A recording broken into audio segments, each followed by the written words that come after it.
The Neilson ratings for streaming services for the 20th to 26th of December have just been released, with overwhelming proof that either nerd culture has entered the mainstream, or that nerds have taken over the streaming services, while the mainstream is still trying to figure out how to change channels in the TV remote. Out of the top 10, at least 6 shows have direct links to what was previously thought to be the realm of the geek or the nerd. There are some obvious outliers like Emily in Paris and the Great British Baking Show, but to be perfectly honest, I'm not convinced about the Great British Baking Show. That screams reality TV for nerds. In the top spot is The Witcher on Netflix, with 16 episodes and 2.7 billion minutes of viewing. That is an insane amount, and probably involves a lot of repeat watching, and not just for the fight scenes. Next up is Hawkeye. With 6 episodes and 938 million viewing minutes, Hawkeye is my not-so-secret favorite MCU spin-off. He's old, tired, and grumpy. I can relate. Another big name on the list is The Wheel of Time on Amazon Prime. With 8 episodes and 638 million viewing minutes, the fans who picked apart every frame and every character that differed from the books must have spent a lot of time watching it in order to post their dislike all over social media. 2 other honorable top 10 mentions are Lost in Space with 490 million minutes and the Kid Nerd series Jurassic World Camp Cretaceous with 211 million viewing minutes. What was that?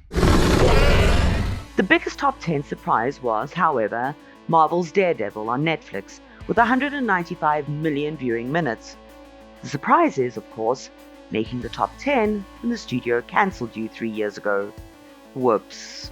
The series apparently started gathering a new following after the appearance of Murdoch, aka Daredevil, in Spider-Man No Way Home, which just goes to show that Marvel's shameless self-promotion strategy does indeed work.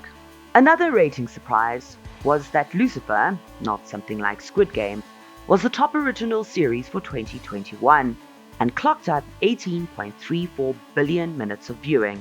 Neil Gaiman was quick to formally thank his arch-nemesis, the 1 Million Moms, a network of Christian moms and grandmothers taking a stand by letting their voices be heard. The 4,109 Twitter members of 1 Million Moms tried to get Lucifer banned before it was released. Apparently, their nefarious plan has failed, and their children and grandchildren have watched literally billions of minutes of it.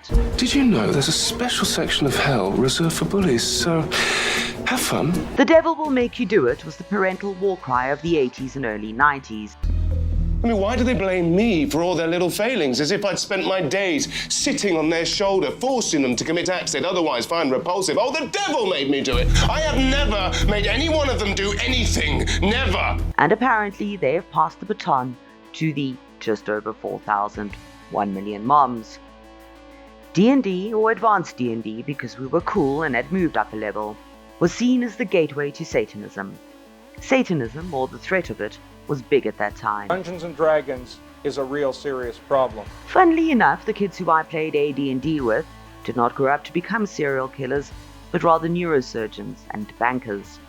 I'm not quite sure that was the devil's plan. Again, I have to go back and say there's no link that this is, except perhaps in the minds of those people who are looking desperately for any other cause than perhaps their own failure as a parent.